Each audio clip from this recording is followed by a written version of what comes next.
Welcome YouTube to a story called Rhythm and Rhyme by my hobby, the merchant's monstrosity. The heat of the jungle still filled every breath. The trill of an unseen bird was answered by the crackle of an oversized insect. A line of ponies and other creatures disturbed the local wildlife with every whoosh they made against the thick leaves. A steady thack led the group as Martel Paw, the griffin, cut a path through the undergrowth. Darling, do help a map in front of her face. Barely looking where she was going, her ears swiveled every which way, taking in the sounds of wilderness. A snapped twig caused her to extend a wing. The precision halted. The smell of sweat hung in the air, sharp as spice. A command by decayed greens and overripe fruit. Weapons, their eyes attempting to pierce the green of the jungle. Daring glanced at the creatures behind her. The white-coated earth pony sniffled. The air licked his lips and shook his head. He didn't sense any danger. It was safe to continue. Daring Do touched Martel's back and gave him a soft shove. He resumed his work with the machete. They carried onward, their nerves on edge.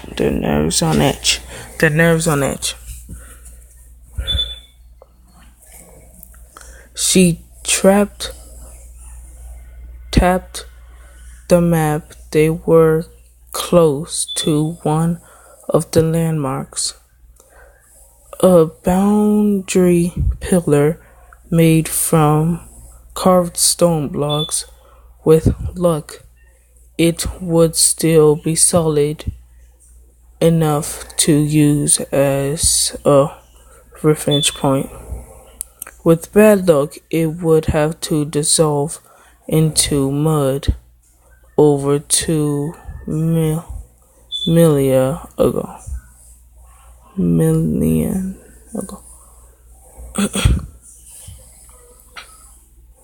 Martello next thwack ended with a metal clang.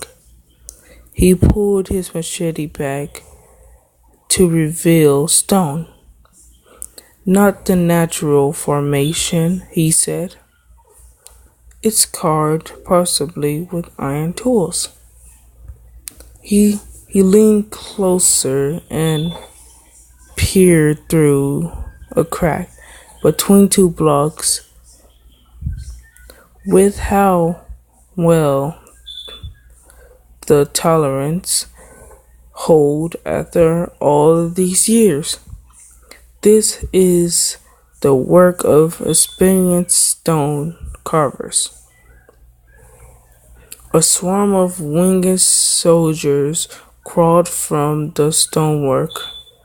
He let out an undignified squawk and squatted at them with his wings. They spun threads and they flew, wrapping his head in a clothing of web. Daring Do pressed against the stone and grabbed a flare from her backpack. She lit the signal to wave it at the swarm of tiny assemblants.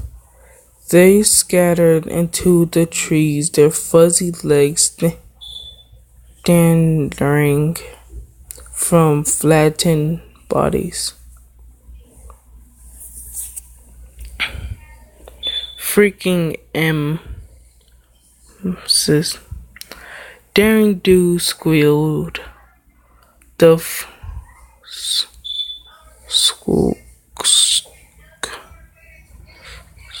which the flare in the dirt and got lucky. They tried to catch you before they bit you. Hurts like heck. Thanks. Martel muttered through a mouthful of silk. He crawled at his beak,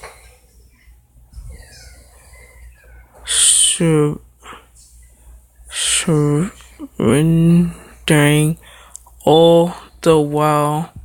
Charming little creatures, aren't they? Slush.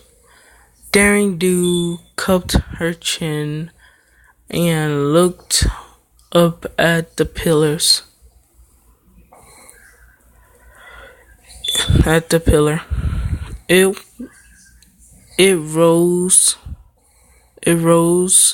several meters in the air and topped by an second statue at the peak.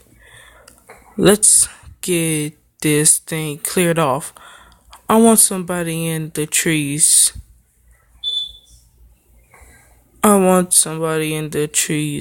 To get a lay of the land. We're close to the old ruin. I could taste it. The white-coated earth pony peered through a patch of ferns. I don't think that's necessary, Doc. What makes you say that, Blank?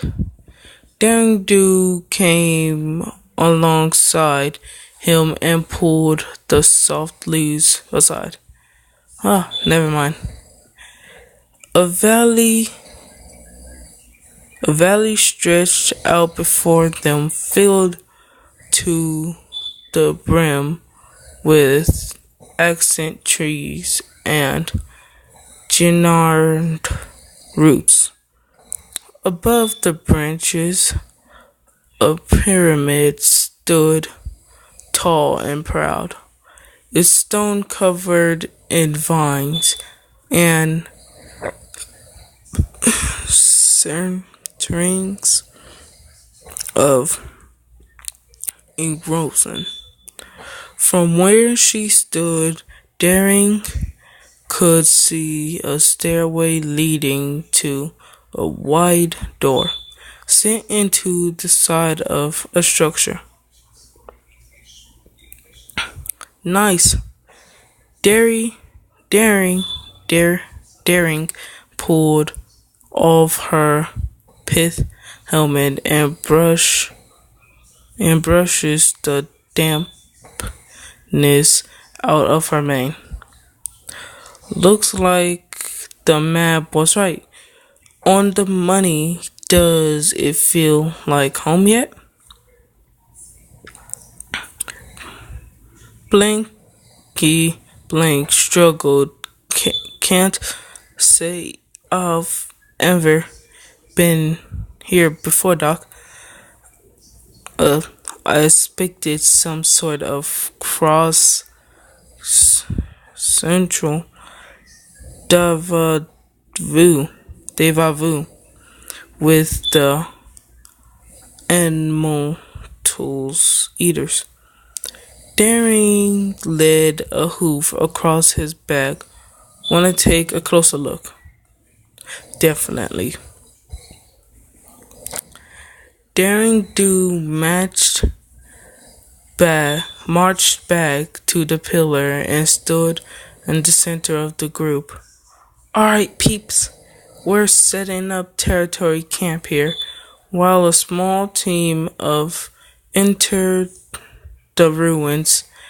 If we aren't back in 2 hours, send a search party to shoot a message to the princess. She points a hoof at a nearby unicorn. As a matter of fact, let them know we've been the city right now. Sparkle been on the edge of her seat for news. Yes, doctor? Alright. Daring Do stretched her wings out and joints popped with painful twang. Hiding her wince, she waved blank and mithril paw closer. Marty, grab yourself a decent sword. If we meet somehow something ugly in there, I want to know you can handle it. Little Paul set his machete aside and retrieved his pack from Humphrey and Camel. Metal slid against hide, and he drew a long ripter from its strength. He gave the sword a few inspirational swings. Don't fret, Dr. Do. This sword stops a charging metal core. Well, guys, I think I'm gonna stop there, and because I could only make my video so long, and I just want to stop here. But next part will be coming out in about like a couple of hours. So if you guys want to stay tuned for that, then that'll be alright. So I hope you guys like this story, and I'll be continuing more. So I just wanted to say that, and I'm really not that good at reading because I'm only like, 15, 16. So that's just what I wanted to say real quick. So I hope you guys have a wonderful day, and I guess I'll see you in the next video. Good day.